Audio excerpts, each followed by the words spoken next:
Video शुरू करने से पहले मेरे चैनल को सब्सक्राइब कर लें और घंटी का बटन दबाकर ऑल नोटिफिकेशंस ऑन कर लें ताकि इस चैनल पर होने वाली लाइव स्ट्रीम्स और वीडियोस आपसे मिस ना हो। मेरे काम और मुझे सपोर्ट करने का बेहतरीन तरीका पेट्रियन है। आप पेट्रियन पर चैनल के मेंबर बन सकते हैं। पेट्रियन का लिंक इस वीडियो की डिस्क्रिप्शन में मौजूद है।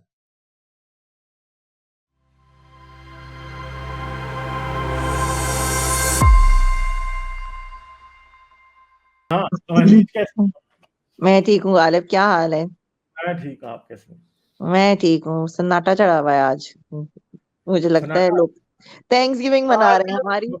मुझे जो लग रहा है ना, आज ज्यादा लोग इंडिया से हैं स्टूडियो में।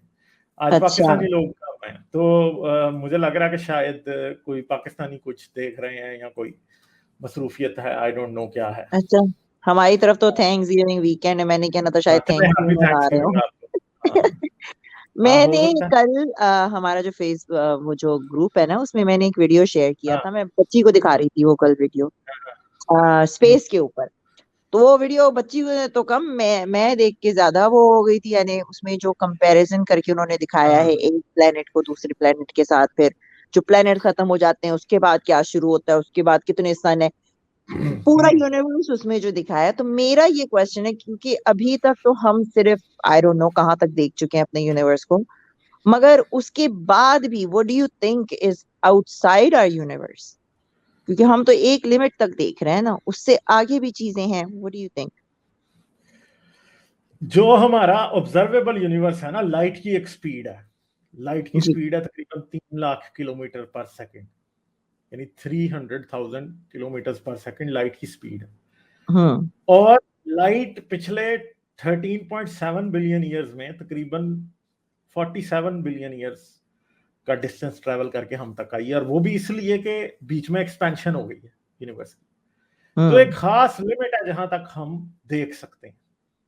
हम्म। ठीक है, एक खास लिमिट है जहां तक हम देख सकते हैं, उससे पीछे हम नहीं देख सकते, क्योंकि उससे पीछे की लाइट आज तक हमारे तक पहुंची नहीं है असल में। यानी हम्म। लाइट को जो है ना, वो 3 लाख किलोमीटर पर सेकंड वो ट्रेवल करती है। लाइट को सूरज से हम तक आने में कितना टाइम लगता है? 8 मिनट। चांद से लाइट को हम तक आने में तकरीबन 1.5 सेकंड लगता है। ठीक है। अच्छा। तो हम्म। लाइट को सूरज से जुपिटर तक जाने में या सैटर्न तक जाने में जो है ना, वो तकरीबन तकरीबन को आधा घंटा लग जाता है। इतना अच्छा। ज्यादा दूर है। प्लूटो तक जाने में पता नहीं 4 घंटे के इस तरह से कुछ टाइम लगता है। मुझे ज्यादा याद नहीं है कितना कितना टाइम लगता है। बड़ा टाइम लगता है लाइट को जाने में वहां तक। हम्म। तो लाइट क्या करती है? अब लाइट, अब देखें, पिछले 13.7 बिलियन ईयर से यूनिवर्स एग्जिस्ट करता है, और हम्म। उस टाइम के अंदर लाइट को इतना ही टाइम मिला कि वो एक खास दूरी से हम तक आ सकती है। तो 13.7 बिलियन लाइट ईयर्स से जो लाइट हमारे तक पीछे से आई है इस अरसे में, उसको जब हम देखते हैं, तो मैं अभी इवन के एक वीडियो भी मेरी जो आ रही है वो इस चैनल पे आएगी। एक सेकंड में आपको दिखाता हूँ, थोड़ा आसानी हो जाएगी समझने में इस बात को। मैं आज ही उस वीडियो पे साइंस चैनल के लिए काम कर रहा था। बाय द वे, अगले वीक में मैंने साइंस चैनल लॉन्च कर देने, तो आप लोगों को अच्छा उसमें देखने को मिलेगा। तो ये इधर मगर इट्स जस्ट सो फैसिनेटिंग। कल मेरी बच्ची भी बैठ के देख रही थी और वो भी, उसका भी मुंह खुला हुआ था। इतना बड़ा अच्छा। प्लेनेट है तो मम्मी। हम तो दिख ही नहीं रहे हैं इसमें मम्मी। हाँ, हम तो नहीं दिखेंगे। तो ये मैं आप लोगों आपको अपनी स्क्रीन शेयर करता हूँ। ये एक इमेज है, इसको आप देखें। ये आज तक जो सबसे दूर हमने देखा है, ये वो इमेज है। ठीक है। इसे कहते हैं हबल अल्ट्रा डीप फील्ड। इस इमेज को लेने में हबल स्पेस टेलीस्कोप को बहुत लंबा टाइम लगा था लेने में। और ये इमेज में आपको जितने भी डॉट्स नजर आ रहे हैं ना, ये सब के सब क्या है? गैलेक्सीज हैं। अब ये जो येलो वाली है ना, यहाँ पे नजर आ रही है आपको, मेरा माउस नजर आ रहा है? मैं थोड़ा सा इसे जूम इन करता हूँ। आपको मेरा माउस नजर आ रहा है? ये जो येलो वाली है ना, ये जो नजर आ रही है यहाँ पे, या ये जो है, ये गोल गोल हाँ, हमें दिख रहा है। गैलेक्सी की शेप की नजर आ रही है। ये हाँ। हमसे तकरीबन 1 बिलियन लाइट ईयर्स के फासले पे।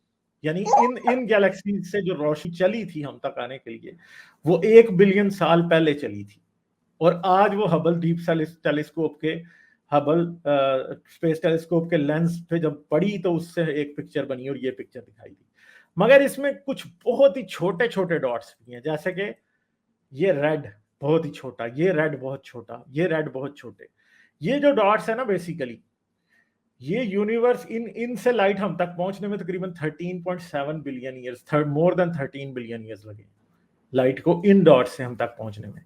क्योंकि जब हम इन डॉट्स को देख रहे हैं ना बेसिकली, तो हमें पास्ट में हम देख रहे हैं, क्योंकि वो लाइट इनसे 13.7 बिलियन ईयर्स पहले निकली थी।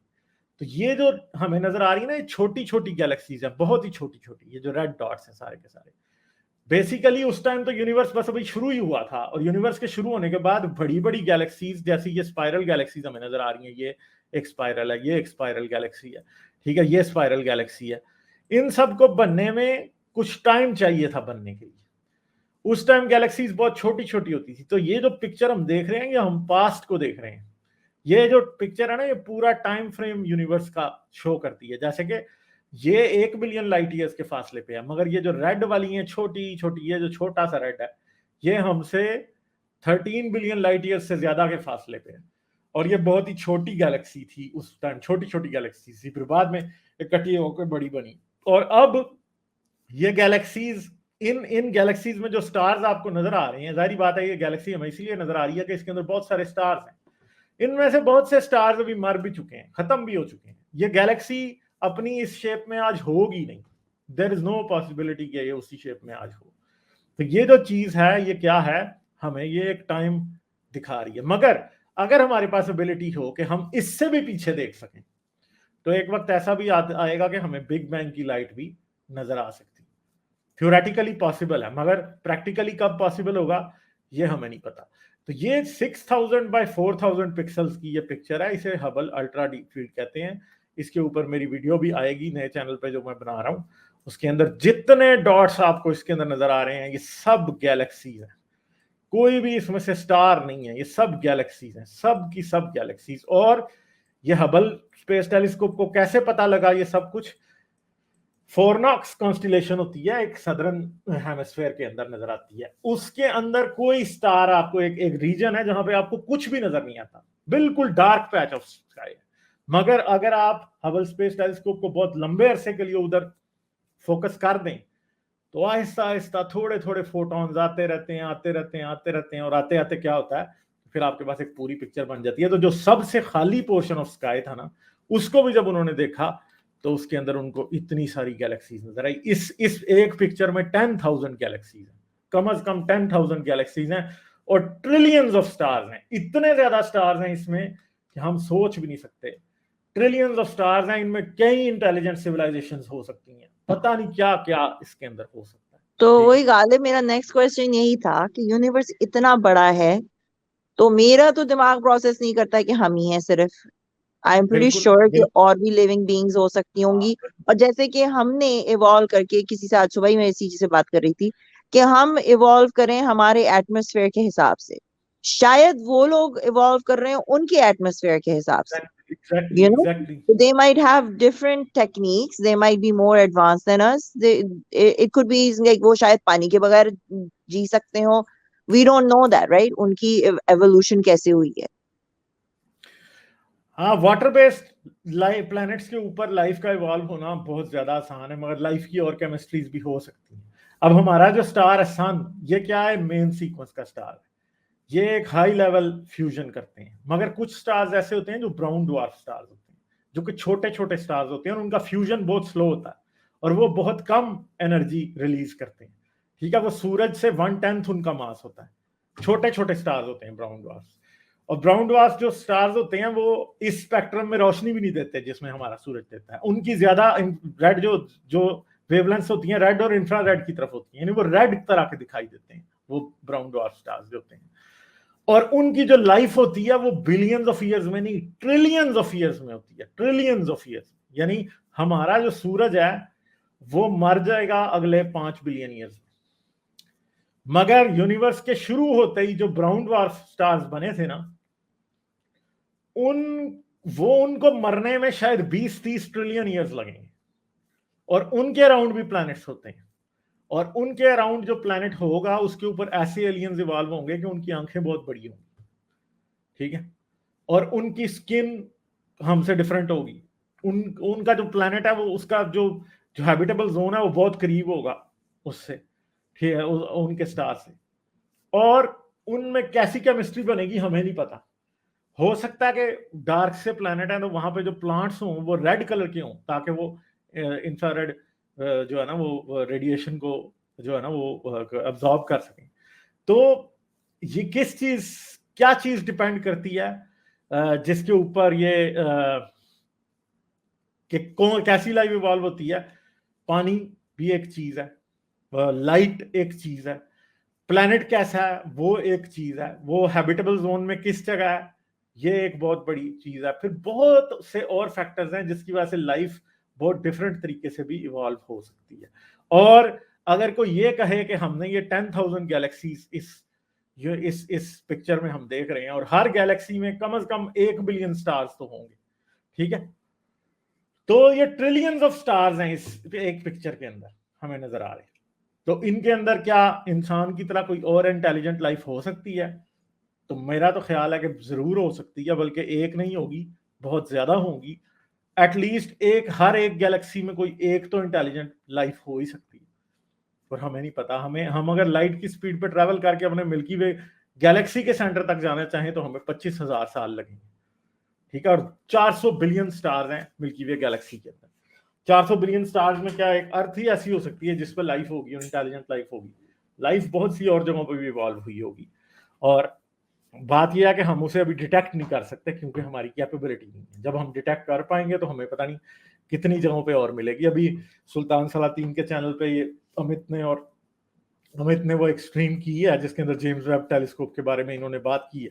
अभी जब जेम्स वेब टेलीस्कोप आएगी तो ये काम जो कि हबल को करने में, हबल स्पेस टेलीस्कोप को करने में जो इतने महीने लगे कहीं, वो with in a few hours ये सारा काम कर सकती है। और वो टेलीस्कोप हमें इवन के ऐसे प्लैनेट्स भी डिटेक्ट करके देगी जिनके ऊपर क्या है, जिनके ऊपर लाइफ है। तो हमें जरूर बहुत कुछ पता चलेगा। मेरा अच्छा, लास्ट क्वेश्चन। अमित कह रहे हैं universe is infinite, it is expanding into itself. बिल्कुल अमित, थैंक यू। और हरजीत पाजी कह रहे हैं हेलो एवरीवन। कोई और सुपर चैट तो अभी तक आई नहीं। अच्छा जी जी जी। अच्छा, तो मेरा लास्ट क्वेश्चन, जैसे आप कह रहे थे कि हम जो ये देख रहे हैं ये हम पास्ट में देख रहे हैं, राइट?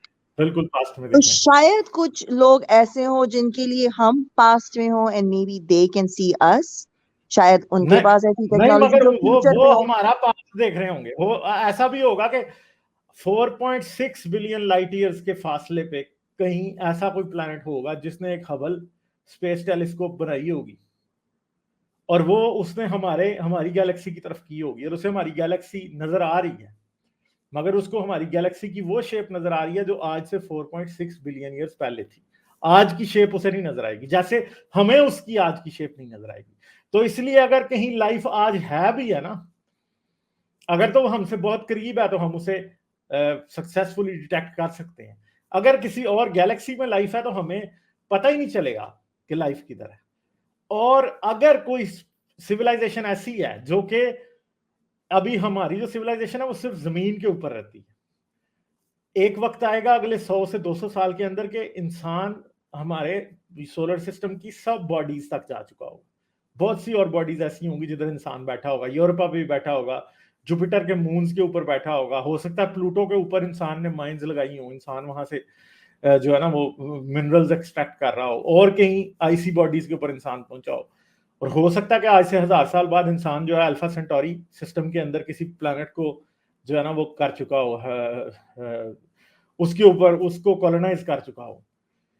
तो इवन के ऐसे भी होता है कि कोई सिविलाइजेशन ऐसी भी हो सकती हैं जिन्हें अगर एक सिविलाइजेशन को 1, 2, 3 मिलियन साल हो गए हैं चलते हुए इंटेलिजेंट सिविलाइजेशन को, तो फिर क्या होना शुरू हो जाता है, वो पूरी गैलेक्सी में फैल जाती है। और जब एक सिविलाइजेशन पूरी गैलेक्सी में फैल जाती है तो फिर उस गैलेक्सी के अंदर से एक खास तरह की इंफ्रारेड रेज निकलती हुई आपको दिखाई दे सकती है, मगर हमें अभी तक किसी गैलेक्सी से वो निकलती हुई नहीं दिखाई दी, क्योंकि हम जब भी गैलेक्सीज को देखते हैं तो हम पास्ट में देख रहे हैं उनको। हो सकता है इंटेलिजेंट लाइफ अभी जिस तरह हमारे पास अभी बनी है उनके पास भी अभी बनी हो, और उनकी जो तस्वीर हम तक पहुंचेगी उसे शायद को बिलियंस ऑफ ईयर्स अभी और लगने हो। और जब कल को हमें कुछ गैलेक्सीज बुझती हुई दिखाई दें जहां पे जो है ना लोग पूरे पूरे स्टार्स की लाइट को काबू करके और यूज कर रहे हो, हो सकता है, वी डोंट नो। ये पर बड़े बड़ा हमसे फ्यूचर में भी हो सकती है ना, that's what I am saying कि some could be more advanced than us, जो हाँ, हम वो तो उनके सारी बात पास है, वो तो हैं, सारी बात है। अब मैं एक राइट? बात शर्त है, अगर इंसान ये सदी 21st सेंचुरी अमन से निकाल गया, अमन से मारा ना हमने एक दूसरे को, न्यूक्लियर वेपन्स ना यूज किए, हमने बायो वेपन्स ना एक दूसरे पे चलाए, तो मोस्ट प्रॉब्ली हमें कोई भी एक गैलेक्सी वाइड या सोलर सिस्टम वाइड सिविलाइजेशन बनने से नहीं रोक सकता। सिर्फ और सिर्फ हमारी अपनी जहालत ही है जो कि हमें रोक सकती है, इसके अलावा कोई चीज हमें नहीं रोक सकती। हम हो सकता है कि आज से 1000 साल बाद अगर हमने अगले अगले 300-400 साल में एक दूसरे को न्यूक्लियर वेपन्स के जरिए तबाह करने की कोशिश ना की, तो 1000 साल बाद हम हो सकता है कि एक सोलर सिस्टम में नहीं, 2 से 3 सोलर सिस्टम्स में बैठे हुए एग्जिस्ट कर रहे हैं और हम उनके रिसोर्सेज को यूज कर रहे हैं। और हो सकता है कि हमें वाकई कोई लाइफ भी मिल गई हो किसी और प्लेनेट पे, हो सकता है हमें इंटेलिजेंट लाइफ ही मिल गई हो, हमारा कांटेक्ट हो गया, क्या पता। अच्छा, गालिब हमारी एक दफा बात हुई थी पिरामिड्स पे, राइट? और हम यही कह रहे थे कि जो पिरामिड्स की टेक्नोलॉजी थी, लोग समझते हैं एलियंस आए थे ये वो, तो यू सेड कि वो टेक्नोलॉजी लॉस हो गई। नाउ मेरा पॉइंट ये है कि शायद इन द पास्ट लोग एडवांस थे, मगर क्योंकि अब जैसे आप देख रहे हो कि हमारी, यानी जीते जीते ही हमने देख लिया है कि 1947 से लेकर पाकिस्तान का क्या हाल हो गया है, बैकवर्ड जा रही हैं सोसाइटीज। तो क्या आप समझते हो कि वो टेक्नोलॉजी वगैरह सब थी, मगर लोगों का खुद का जो जहन था, यानी जाहिल लोगों ने और लोगों को पीछे ले गए, and they forgot everything and that technology got lost in that way? तो आपको क्या लगता है, यानी हम आगे की तरफ तो जा भी रहे हैं, मगर बहुत सारी चीजें पीछे की तरफ भी जा रही हैं? Do you think in the future इंसान जो है बिल्कुल वैसे ही बन जाएगा जैसे जंगली जानवर पहले हुआ करता था, like Hunter, caves and stuff? नहीं, एक बात तो आप लिख लें कि कभी भी इंसान इतना एडवांस नहीं था जितना आज है। इजिप्ट के अंदर एक पिरामिड बनाने के लिए रॉक्स लेके जो जा रहे थे कट करके, उसके लिए टेक्नोलॉजी तो चाहिए थी, मगर वो टेक्नोलॉजी ऐसी नहीं थी कि जो आज की एडवांस्ड है। लोग क्या करते हैं जी, वो इतने वजनी पत्थर हैं जो आज के भी दौर में क्रेन से नहीं उठाए जा सकते, तो ठीक है, मानते हैं क्रेन से नहीं उठाए जा सकते, मगर क्या क्रेन ही दुनिया में एक उठाने का तरीका है? लोगों के पास बहुत सी थ्योरीज हैं कि वो किस तरह से पिरामिड्स को बनाते थे। और अगर आज हम वाकई कहें कि कुछ लोग जो हैं वो पिरामिड्स बनाएं क्रेन्स की और मॉडर्न टेक्नोलॉजी के बगैर, तो लोगों के पास तरीका आ जाएगा और वो बना देंगे। ये बात पक्की है कि वो बना लेंगे, क्रेन्स की और मॉडर्न टेक्नोलॉजी के बगैर भी बना लेंगे। उनको टाइम कितना लगता है, कितने लोग चाहिए, ये एक अलग क्वेश्चन है, ठीक है। मगर अगर कोई ये कहे कि ये इम्पॉसिबल है, वो नहीं है, बना जरूर सकते हैं। Okay, thank you, Ghalib, so चलें, much. It ठीक was है, so ठीक है, interesting चलें, to talk चलें, to you today. Bye-bye. Okay okay, see you, bye bye. जाने से पहले मेरे चैनल को सब्सक्राइब कर लें और घंटी का बटन दबाकर ऑल नोटिफिकेशंस ऑन कर लें, ताकि इस चैनल पर होने वाली लाइव स्ट्रीम्स और वीडियोस आपसे मिस ना हो। मेरे काम और मुझे सपोर्ट करने का बेहतरीन तरीका पेट्रियन है। आप पेट्रियन पर चैनल के मेंबर बन सकते हैं। पेट्रियन का लिंक इस वीडियो की डिस्क्रिप्शन में मौजूद है।